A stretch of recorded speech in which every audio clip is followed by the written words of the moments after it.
He estado en cuclillas en un edificio abandonado. Estas son las reglas que sigo para mantenerme a salvo. No estoy sin hogar. Tengo una casa, pero no soy su dueño, pero es mía y trabajo para conservarla. Todas las ciudades tienen su cuota de edificios abandonados que se pueden ocupar, pero normalmente hay que lidiar con la policía o con vecinos de mierda. El rascacielos de Annedale no tiene ni lo uno ni lo otro. La policía se mantiene alejada, lo mismo que los vecinos. Como forastero de fuera de la ciudad, me topé con el lugar en mi primera noche en la ciudad y me pareció un poco extraño que un bloque de pisos de 28 pisos se hubiera dejado pudrir. Todas las ventanas estaban negras. Todas las luces del patio estaban destrozadas. No había coches en el aparcamiento. No había caseta para un guardia. Ni siquiera alambre de púas en la valla.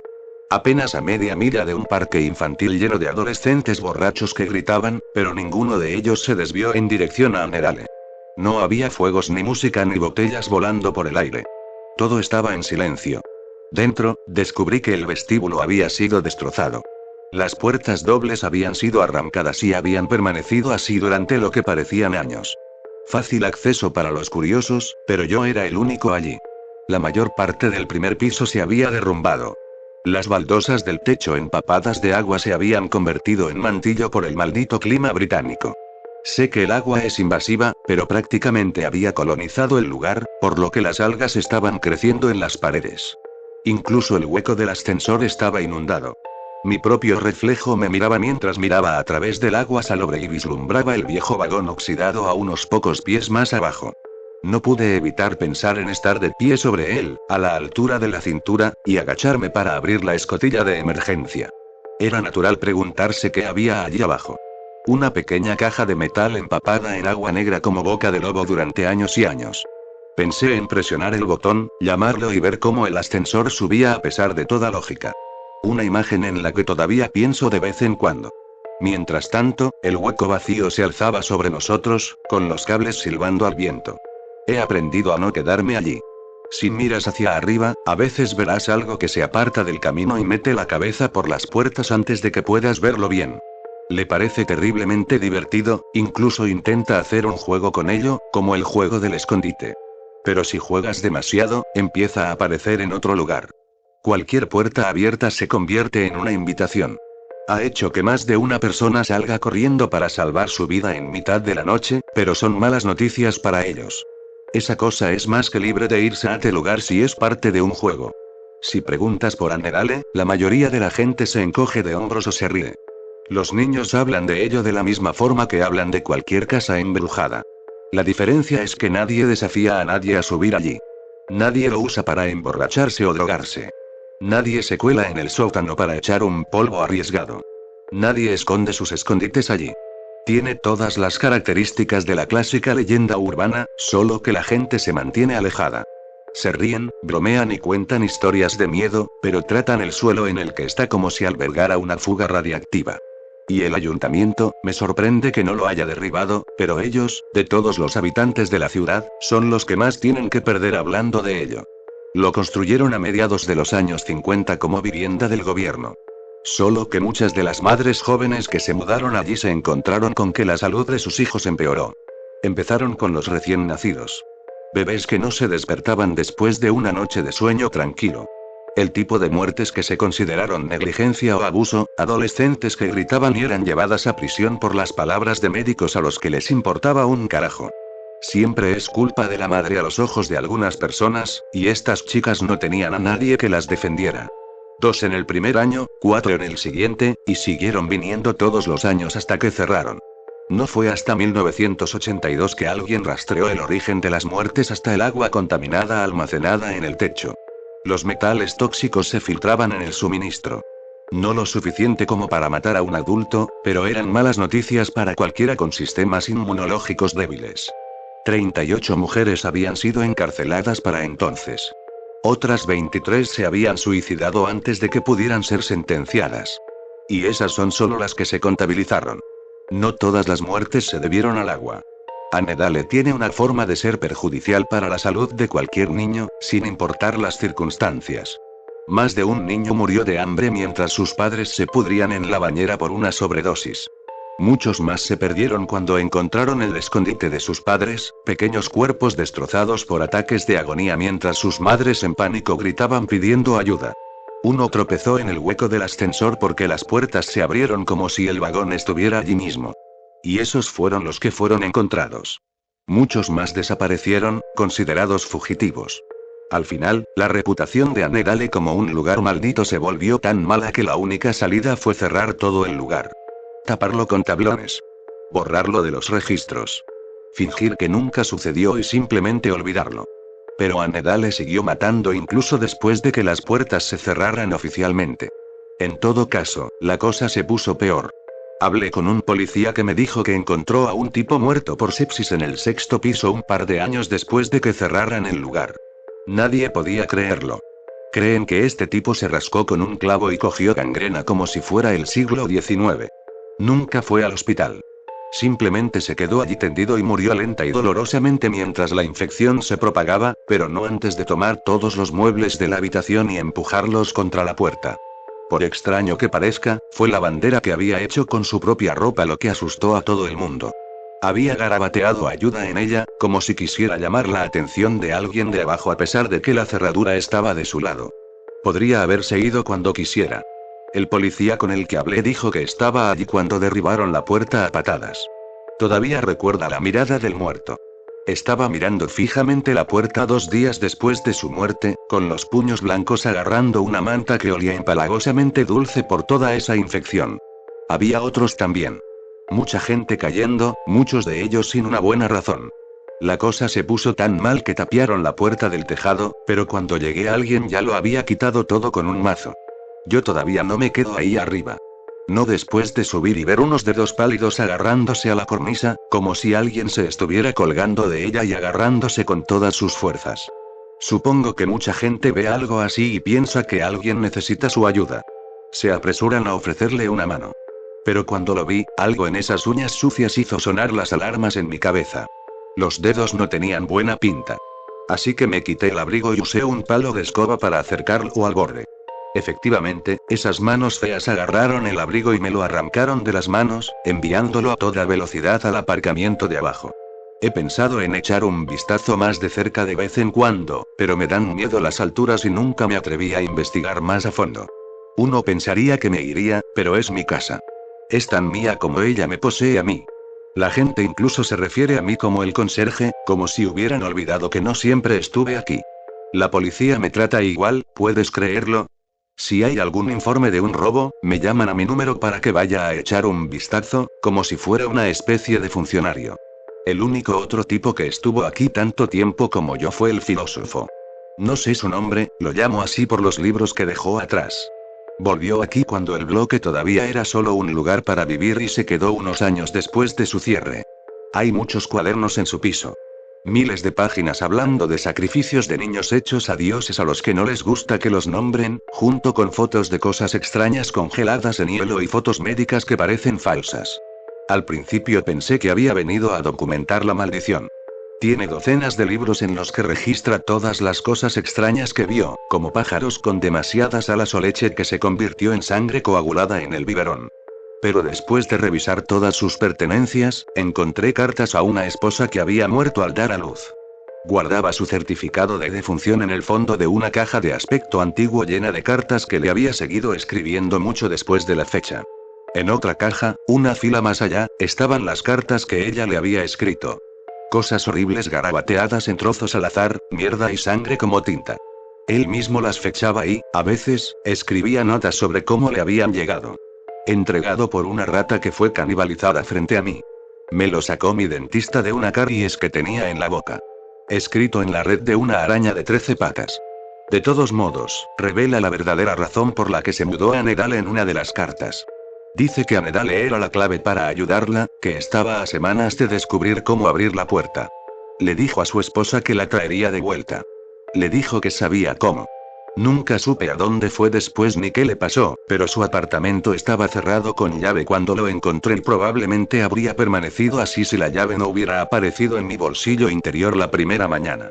Ahora vivo en su antiguo lugar. Es seguro allí. Ha escrito cosas en la pared que mantienen todo en buen estado. Símbolos que no entiendo pero que son fáciles de rastrear, así que eso es lo que hago. Los reviso cada 2 meses y hasta ahora me han mantenido a salvo y cuerdo. Porque en Annedale hace falta protección. No sé en qué momento de su historia la maldición pasó de ser algo mundano a algo muy real y muy oscuro. No todo era mala suerte o pobreza, no al final y, desde luego, ya no. No puedes pasear por Annedale, y menos de noche. Es peligroso. Por un lado, atrae a una rotación constante de enfermos graves que, si tienes suerte, es probable que te ataquen en cuanto los vean. Suelen aparecer muertos en los pasillos por la mañana, aunque a veces solo me encuentro con trozos de ellos. Tiras de piel flotando en el agua salobre que inunda la escalera del sótano o uñas ensangrentadas incrustadas en el yeso del techo. La más extraña era un solo diente en una bombilla, con la encía ensangrentada todavía adherida a la raíz, y el cristal que lo rodeaba intacto de algún modo. Muchos de ellos vienen aquí con negocios, algo parecido a lo que hace el filósofo. Rituales, tratos, cosas así. No es buena idea interrumpirlos ni darles la más mínima pista de que podría ser un problema.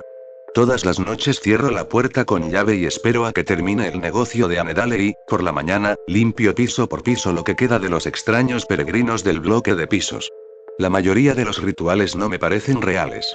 De hecho, creo que mucha gente que viene aquí acaba siendo víctima de algo o de alguien. Hay muchas razones para no entrar en Annedale por la noche, y la mayoría de sus visitantes me parecen un poco ingenuos. La mayor parte de lo que veo parece robado de un mal álbum de death metal. Una vez encontré un libro titulado Satanismo y Brujería en el siglo XXI.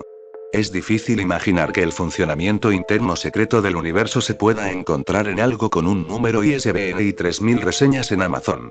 Por supuesto, no todos los intentos de explotar la energía de Annedale son tan trillados. Un tipo se presentó en mi puerta y me pagó $3000 en efectivo solo para mostrarle el rincón más oscuro del edificio. Al principio no estaba seguro de lo que quería decir. Pensé que se refería a luz y sombra. Más o menos, respondió cuando le expliqué esto. Una oscuridad como esa puede ser parte de ello. Pero estoy buscando una esquina, tiene que ser un ángulo recto o más agudo. Lo ideal sería que fuera más agudo. ¿Entiendes ese término, verdad? Parecía arrogante y esa última frase lo confirmaba. Un chico guapo de 20 y tantos años, con un traje elegante. Parecía el típico banquero. Y actuaba como tal.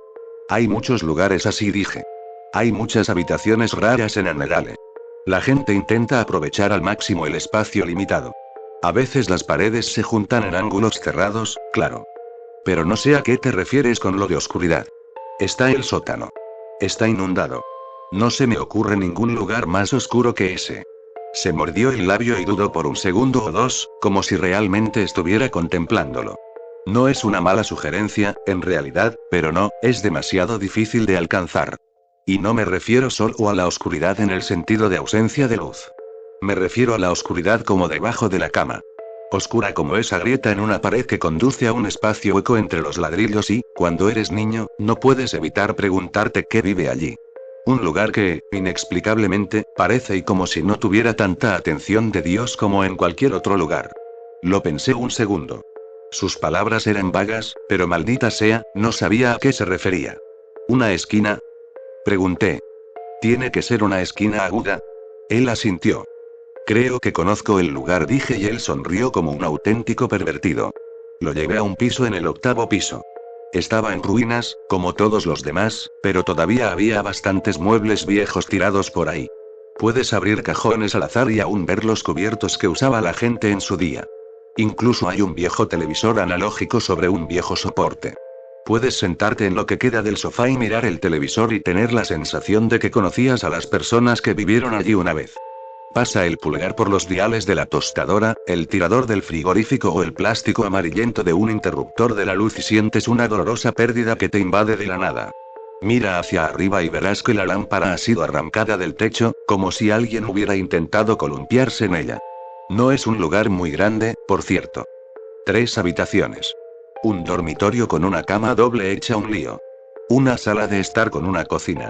Y un pequeño cuarto de invitados que parecía que alguna vez se hubiera usado como trastero, o tal vez como lavadora, si eras soltero y no tenías hijos.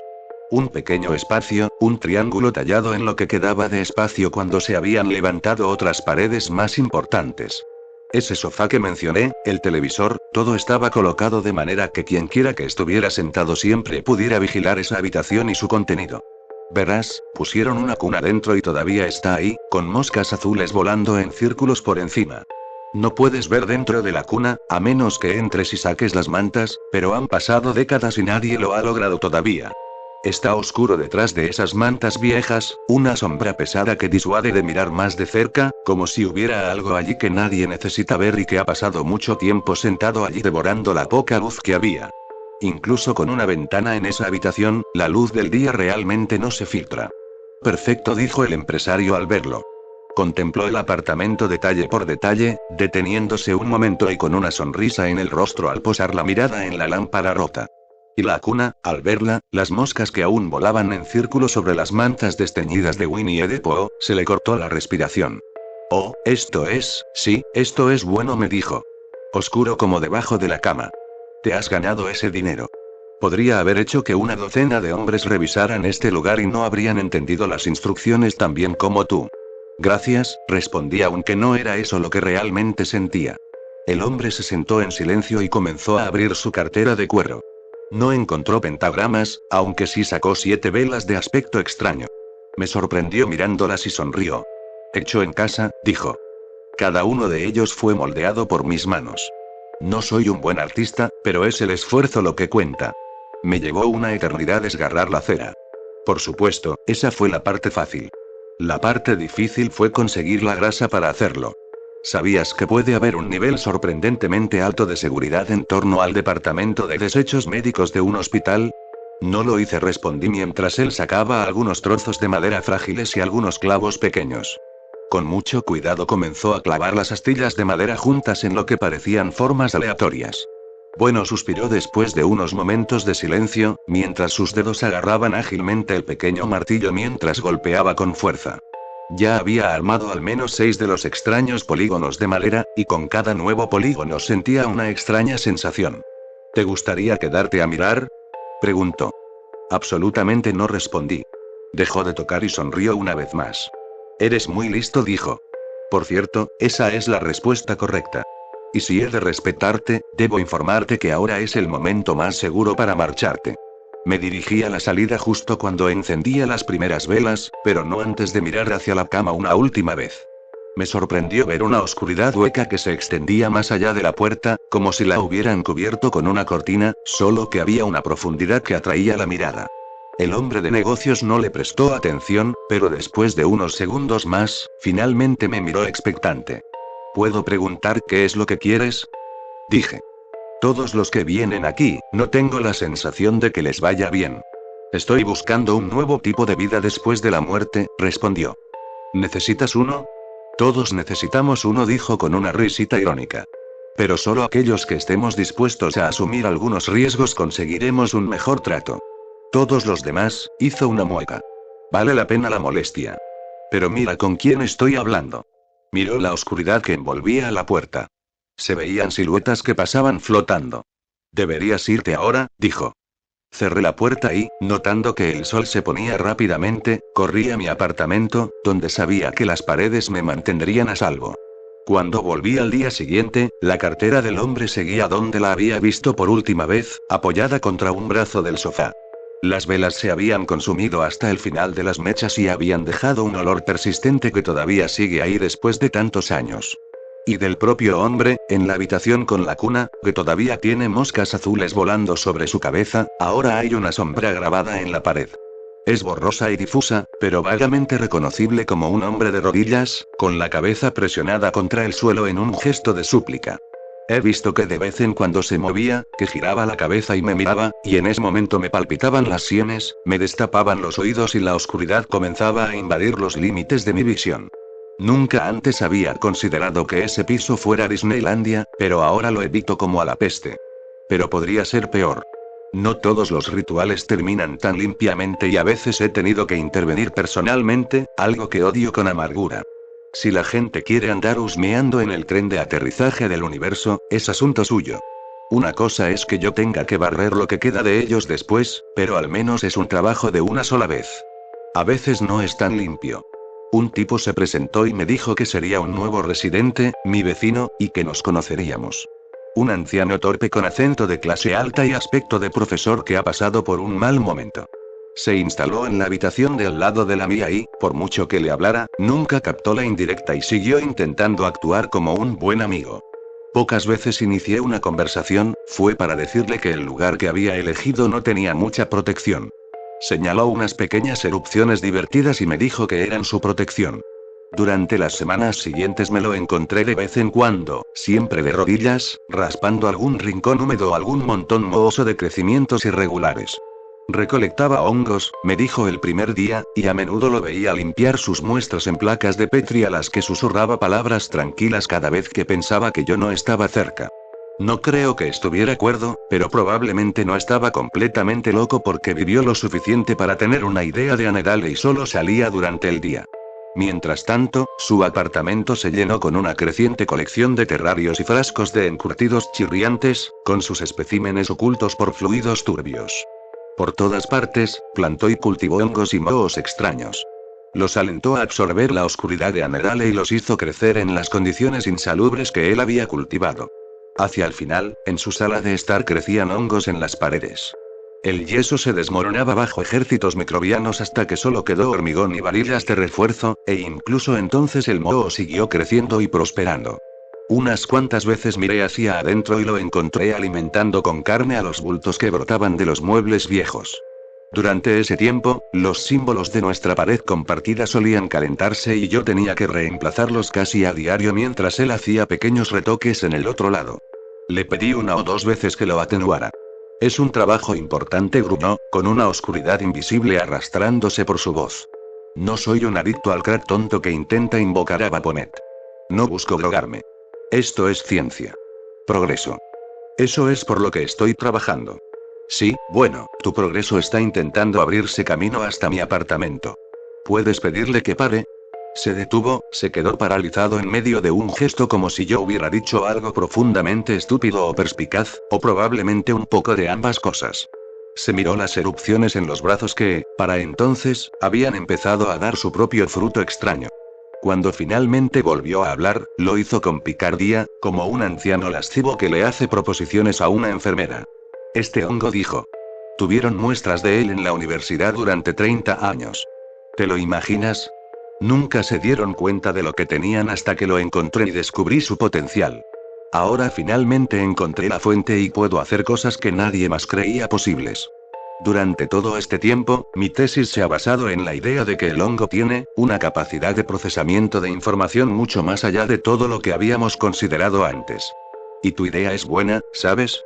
Preguntarle podría ser una opción, se escabulló sin decirle una palabra más y durante los siguientes días se dedicó a recorrer el edificio como una abeja furiosa en primavera. Hurgando y pinchando, colocando trampa tras trampa y limpiándolas vigorosamente de cualquier rata o ratón que atrapara. Cuando hacía mis inspecciones matinales, lo encontraba rondando a las últimas víctimas de Annedale, guardando lo que quedaba de ellas en bolsas transparentes para sus propios fines. No me hagas caso, murmuraba. Para ti no tiene ningún valor, pero estas pobres almas podrían ayudarme a lograr grandes cosas. Esto persistió durante otro mes. Ya no quitaba moho ni hongos de los apartamentos viejos. Empezó a interesarse solo por la carne, y cuando terminó puedo decir con seguridad que nunca había olido nada peor que el olor a humedad que salía de debajo de su puerta cerrada. Llegó a ser tan malo que empecé a preguntarme si tendría que pedir ayuda a la policía para que lo sacaran de allí cuando, finalmente, simplemente desapareció de los pasillos de Annedale. Una mañana estaba allí, echándome de en medio de manera molesta mientras bajaba frascos al sótano inundado, y luego a la siguiente se había ido y los pasillos de Annedale volvieron a quedar en silencio. Pero eso no significaba que se hubiera ido de casa. En realidad, todo lo contrario. Pasaron 2 días hasta que me decidí a tirar la puerta abajo. Le di una patada corta y fuerte, pero de inmediato mi pierna desapareció a través de una madera que tenía la textura de un cartón empapado. Liberé mi pie y probé una táctica diferente. Agarré la manija y tiré con tanta fuerza que simplemente se salió del marco de madera rancia. Libre para moverme, la puerta se abrió con un crujido extraño y el aire fétido, caliente y húmedo, salió volando de la habitación. Dentro descubrí que los especímenes del hombre se habían vuelto locos. Los terrarios se habían hecho añicos y su contenido se había derramado hacia afuera. Ranas tan grandes como pelotas de fútbol me miraban fijamente desde detrás de frondas peludas, e insectos con ojos humanos se escabullían antes de que los anfibios pudieran atraparlos. En un rincón, las ratas habían construido una colmena con cartón viejo, con el lomo cubierto de hongos que se parecían a dedos humanos y otros apéndices. En otro rincón, algo que parecía una lámina de goma negra golpeaba furiosamente a las alimañas que pasaban y me llevó unos segundos darme cuenta de que era un moho mucilaginoso. Cuando finalmente atrapó algo, arrastró a la extraña criatura chillando hasta el rincón oscuro donde creció y se contrajo alrededor de su comida como un puño. Lo miré horrorizado hasta que uno por uno los orbes negros se revelaron desde dentro de la extraña masa y me di cuenta de que tenía ojos para mirarme fijamente. Fue una cacofonía de terror espantoso, tan sobrecogedora que me impidió escuchar el ruido apagado de un ser humano que luchaba por hablar. Al final, llegó a mis oídos y usé mi linterna para iluminar la pared del fondo sin tener que entrar.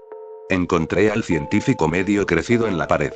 Algas y musgo lo cubrían de pies a cabeza, por lo que ya no era reconocible, pero tuve que asumir que no podía ser nadie más. Sus ojos muy abiertos me miraban con terror y dolor mientras unas pequeñas criaturas desagradables mordisqueaban lo que quedaba de sus espinillas, mientras que extraños zarcillos le sondeaban las orejas y la cabeza, sin descansar ni un momento. Siguió tratando de hablar, pero las algas se le fueron introduciendo en la boca hasta que, una a una, se le metieron demasiado y algo se rompió. Sus ojos se abrieron aún más, sus chillidos se volvieron histéricos y su mandíbula se deslizó lentamente por su pecho hasta que golpeó el suelo con un golpe sordo. ¿Finalmente hiciste contacto?, pregunté. Una idea terrible, si es que he oído alguna. ¿Qué tendría que decirle un hongo incluso en las mejores circunstancias? Y mucho menos uno que creció en las ruinas de Anerale. Solo puedo suponer que nunca te animaste a decirle que se mantuviera alejado de mi pared, ¿verdad? No, probablemente tuviste tu propia razón para hacer todo esto y eso es lo que tuvo prioridad. Eso me hizo preguntarme qué era lo que había pedido. Cuando la idea entró en mi cabeza, eché un vistazo rápido a mi alrededor y traté de ver si algo en particular me llamaba la atención. Algo estaba creciendo en el sofá que parecía tener una forma extrañamente humana.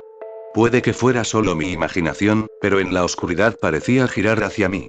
Mientras tanto, el científico seguía temblando de agonía, con los ojos fijos en mí y pidiendo ayuda.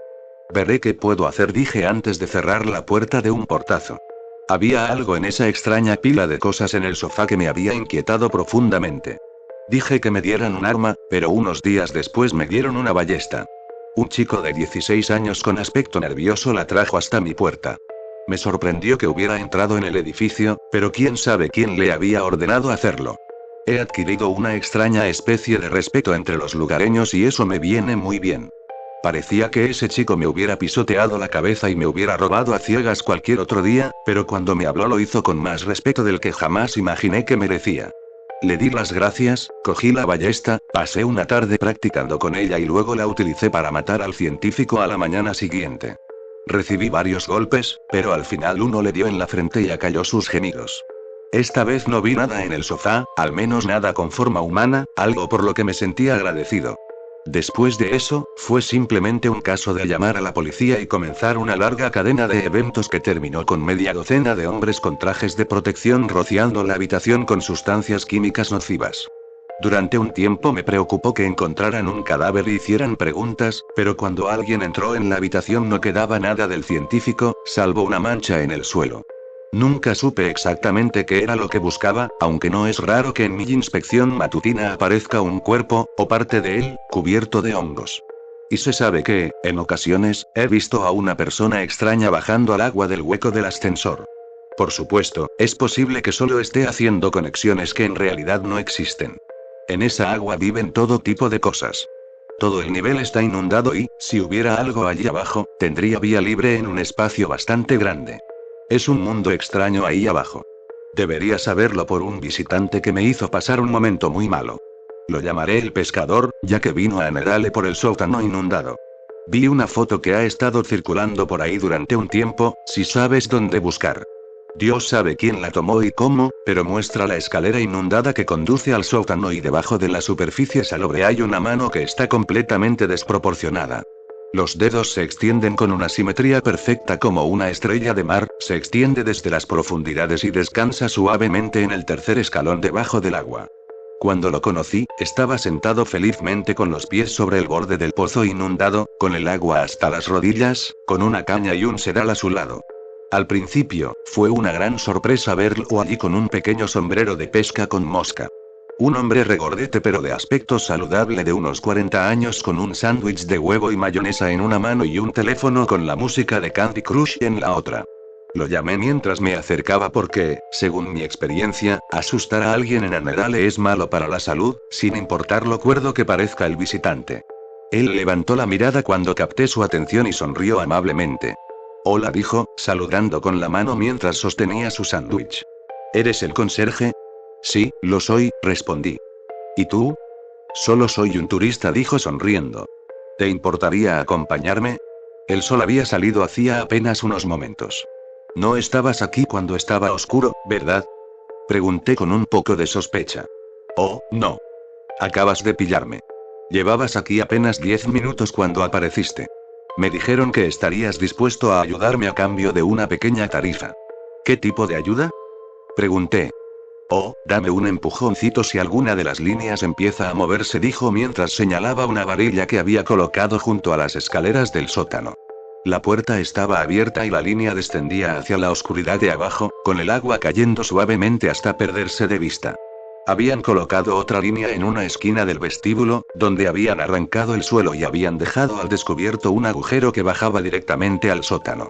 No puedo vigilarlas todas a la vez, ya ves. Tengo campanas preparadas, pero, bueno, dos cabezas piensan mejor que una. ¿Qué es exactamente lo que esperas pescar ahí abajo? Pregunté. ¿Estás familiarizado con el océano primordial? Dijo. Las aguas abisales que Dios dividió en luz y oscuridad, ¿todo eso? No es una ubicación física, per se, pero se conecta a ciertos cuerpos de agua dependiendo del tiempo y el lugar. La última manifestación registrada fue en un vaso de whisky añejo debajo de un bar olvidado en la Ciudad de México. Un pobre tipo lo tiró al suelo y no se dio cuenta hasta el día siguiente, cuando la mitad del bar quedó repentinamente bajo el agua. Se rectificó rápidamente, pero algunas de las cosas que nadaban en esa agua eran otra cosa, y todo desde el fondo de un vaso no más ancho que mi muñeca. Imagina lo que podemos hacer con esto. Dijo mientras señalaba el agua a sus pies. ¿Crees que podría haber peces vivos ahí abajo? Pregunté. Al menos respondió. Por supuesto, estaría dispuesto a pagar por cualquier información fiable. ¿Tienes alguna idea de lo que podría haber ahí abajo? En realidad no me encogí de hombros. Pero supongo que quiere que lo dejen en paz.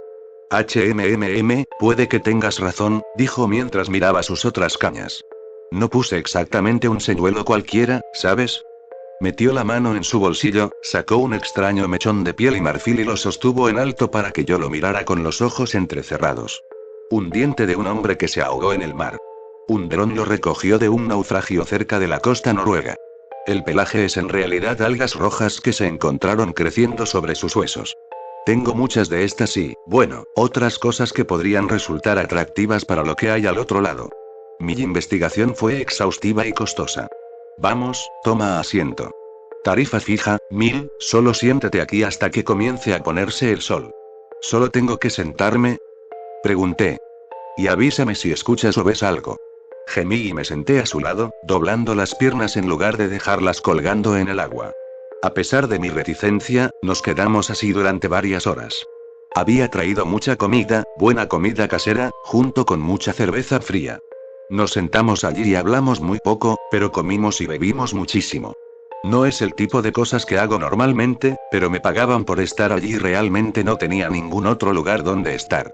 Fue, en definitiva, una tarde muy agradable. Hasta que me quedé dormido. Cuando me desperté, lo hice con un jadeo terrible. Sentía una opresión en el pecho como si algo hubiera estado sentado sobre él y, a juzgar por las terribles risitas y los pies que corrían hacia la oscuridad, tal vez no fuera solo una sensación. El pánico ya se estaba apoderando de mí cuando miré rápidamente hacia las puertas abiertas y vi que la luna había salido y que así había sido durante horas. Busqué a tientas mi linterna y, al encenderla, vi que no había señales del pescador. Había dejado todas sus cosas atrás, pero lo único que quedaba de él era su sombrero, que todavía flotaba en el agua. Mientras miraba, una forma suave y brillante se enroscó debajo del agua y lo arrancó de la superficie. Retrocedí y me alejé de allí lo más rápido que pude. Esto era malo, sabía en lo más profundo de mi corazón que nunca había estado en tanto riesgo en ese momento.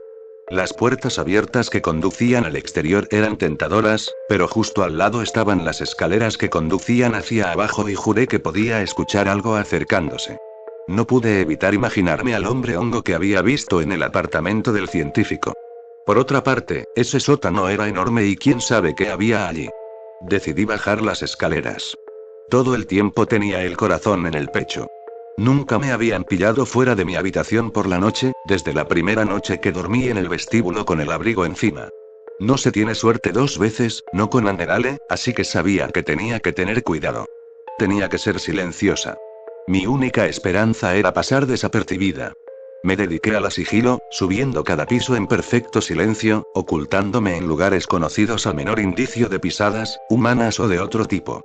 Annedale cobra vida por la noche. Se escuchan susurros de niños extraños que descienden de los conductos de ventilación y viven allí desde hace quién sabe cuánto tiempo.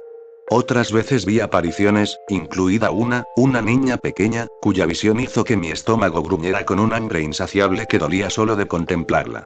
Me miró con ojos suplicantes mientras me escabullía de su puerta abierta. Podría haber estado tentado de ayudarla si no fuera por la visión de la luna asomándose a través de su imagen translúcida. Y, sin embargo, a pesar de todo esto, de alguna manera logré llegar con vida al piso 14. Solo que estaba allí, justo en el último obstáculo, tan cerca de la seguridad, que me encontré con algo sacado de mi peor pesadilla. Una mujer estaba parada frente a la puerta de mi departamento. Silenciosa. Pálida. Con las uñas sucias. Con demasiada frecuencia abría la puerta y encontraba huellas de barro en el piso hechas por los pies descalzos de una mujer. Ahora sabía quién las dejaba todas las noches. No podía ver su rostro desde donde me escondía, pero algo en ella me resultaba profundamente familiar. Cuando finalmente se volvió hacia mí, recordé. La reconocí, aunque le faltaba casi toda la cara. Era la esposa del filósofo. Parecía que lo había logrado. Pero no podía imaginarme a qué terrible precio, porque la mujer que me miraba claramente había soportado algunos años en la tumba. Solo la mala iluminación y su pelo largo habían ocultado lo mal que estaba. Una sonrisa sin labios me devolvió la mirada debajo de los pómulos hundidos y las cuencas de los ojos hundidas. Y, sin embargo, podía decir que en otra vida había sido hermosa, lo que solo hacía que la vista fuera aún más desgarradora. Mi amor susurró, y había algo en su voz que me costó mantener la cordura. No sé por qué. Había pasado más de una década en ese lugar y había sido testigo de pesadillas vivientes, pero fue ese cadáver andante lo que me llevó al límite. La ineludible sensación de pérdida me agobiaba y, sin darme cuenta, me encontré dando pasos hacia ella incluso cuando mis rodillas se doblaban. Cuando llegué a su lado, estaba gateando hasta que pude agarrar su pierna sucia y helada, y eso fue lo último que recuerdo antes de despertarme en mi cama a la mañana siguiente. Todo parecía normal, tan completamente mundano que podría haberlo considerado una pesadilla. Pero había huellas que iban desde mi cama hasta la puerta.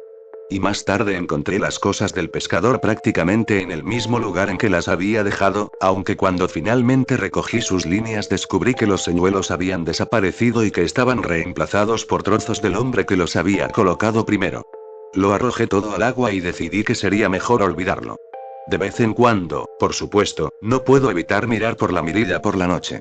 Nunca lo hacía antes, pero ahora sí. La veo cada vez. Parece triste. Me duele pensar en ella ahí fuera.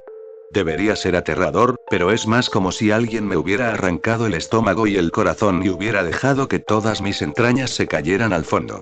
Cada vez que la veo me pregunto, ¿qué fue exactamente lo que hizo para traerla de regreso? Solo deja una pista. Una última carta, creo. No es que haya salido con ellos. En ella dice que daría todo por tenerla entre sus brazos una vez más. No solo su vida, sino todo lo que ya ha vivido. Cada atardecer. Cada buen sueño. Cada pesadilla.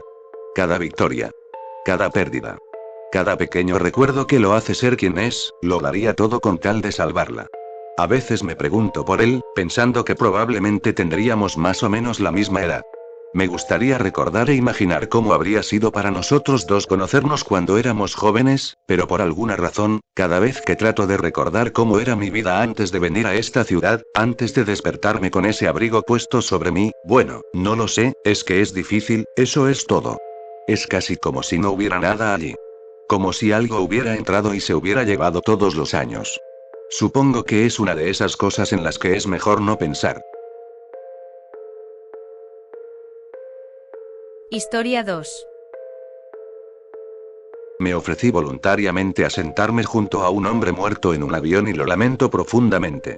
El hombre que ocupaba el asiento 43, murió a mitad de camino del Atlántico. Yo estaba sentado cerca de la parte delantera del avión, justo detrás de los de primera clase, y no podía ver bien el alboroto. Pero podía oír a alguien jadeando y vomitando, primero fuerte, luego cada vez más bajo. Un asistente de vuelo se puso en contacto con el sistema de megafonía y pidió ayuda a cualquier profesional médico entre los pasajeros. Supongo que no había ninguno. Después de unos minutos, los sonidos del hombre se deterioraron hasta convertirse en una especie de gorgoteo, luego silencio, luego se acabó. Su nombre era Moline-Aux, y era viejo, pero no tanto, y probablemente se debió a un ataque cardíaco, un aneurisma, una reacción a medicamentos o la voluntad de Dios, según informes contradictorios de enésima mano que se filtraron al avión desde la fila 43, donde un asistente de vuelo simplemente abrochó al recién fallecido en su asiento de ventana y le cubrió la cara con una manta complementaria de la aerolínea. El piloto se puso en contacto con el intercomunicador y nos dijo que el avión regresaría a Nueva York debido a una trágica situación médica que involucraba a uno de nuestros pasajeros. Amigos, estamos buscando un voluntario que esté dispuesto a sentarse junto al fallecido mientras regresamos a nuestro aeropuerto de origen, continuó el piloto. Este vuelo está completamente lleno y la persona que está sentada allí ahora no se siente cómoda. Es un asiento de pasillo y solo pasarán unas horas antes de que estemos de regreso sobre tierra. No estoy segura de por qué me ofrecí voluntaria, probablemente por una combinación de cansancio, altruismo y curiosidad morbosa. De todos modos, pensé que mis planes de vacaciones se habían ido al traste, así que ¿por qué no tomar el asiento más interesante del avión?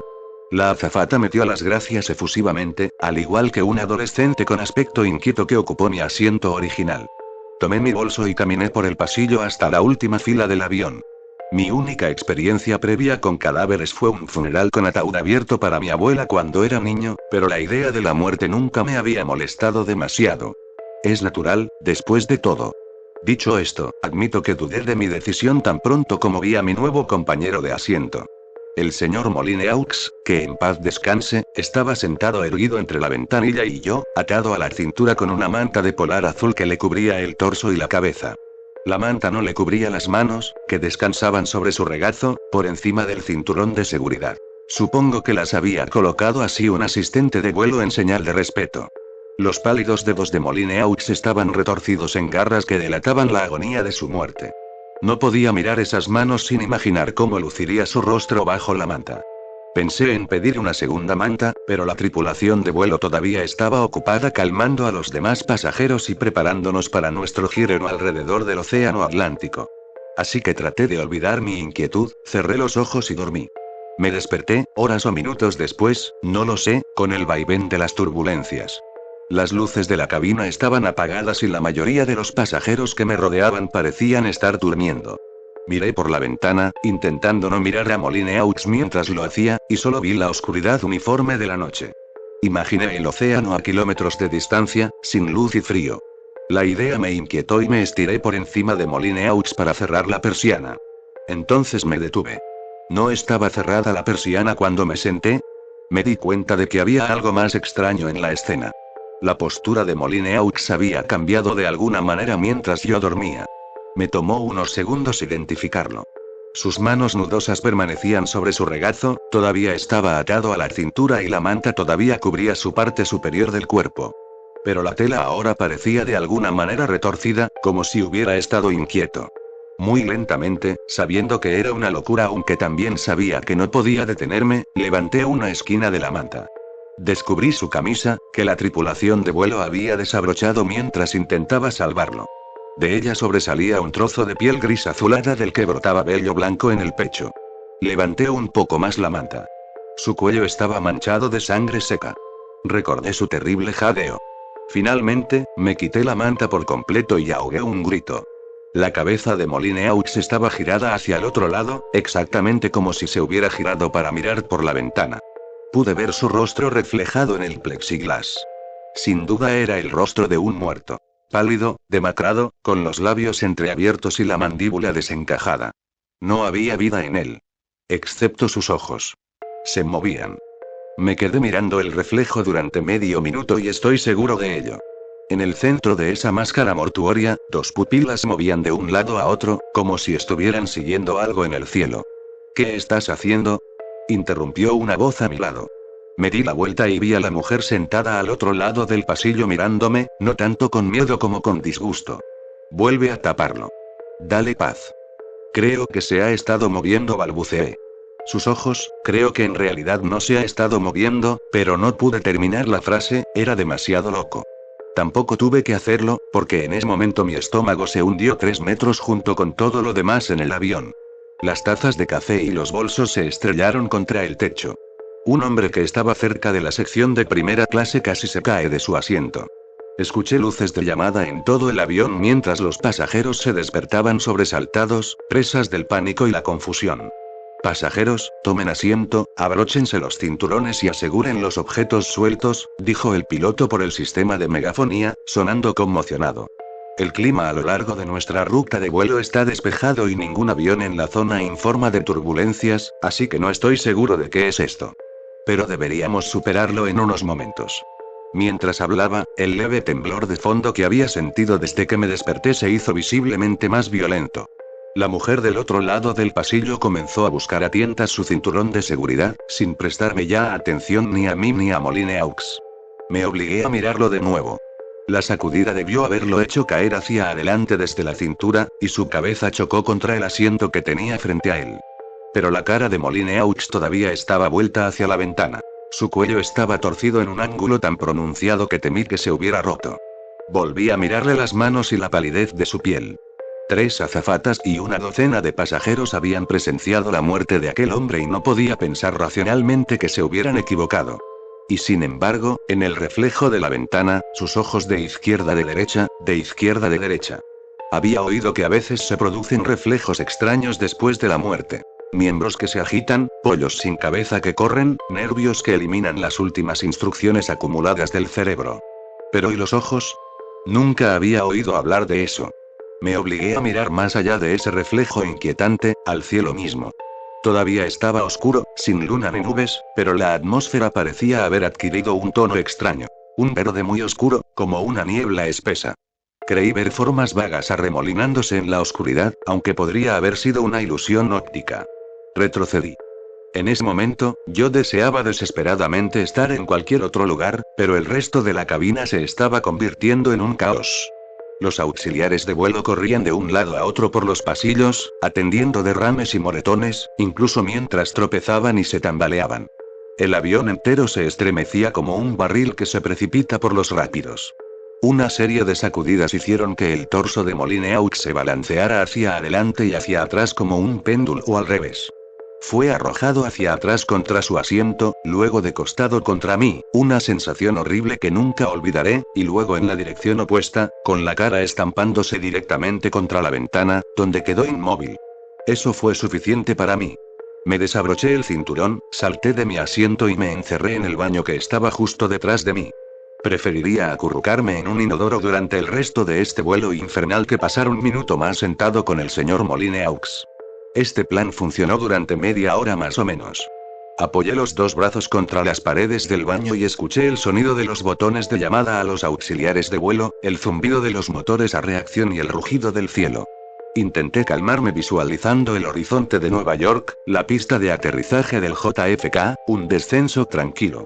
Pero luego imaginé la ventana de Molineaux, su rostro aplastado contra el cristal como el de un niño pequeño, sus ojos muertos escudriñando la noche. La voz incorpórea del capitán me devolvió a la realidad. Ahora sonaba completamente asustado y el sistema de megafonía no dejaba de cortarse. Y condiciones climáticas extremadamente anómalas y necesitamos que todos estén en sus asientos en posición de emergencia y inmediatamente y si despresurizamos y la turbulencia se detuvo durante 4 o 5 segundos y, de repente, me sentí como si estuviera dentro de una lavadora. Reboté contra las paredes del baño, caí al suelo y apenas logré abrir la puerta y arrastrarme a 4 patas hacia el pasillo. Los 3 auxiliares de vuelo estaban tumbados boca arriba y boca abajo entre los asientos. Algunos de los compartimentos superiores para el equipaje se habían abierto de golpe y habían arrojado el equipaje al suelo. Muchos de los pasajeros lloraban. Algunos rezaban.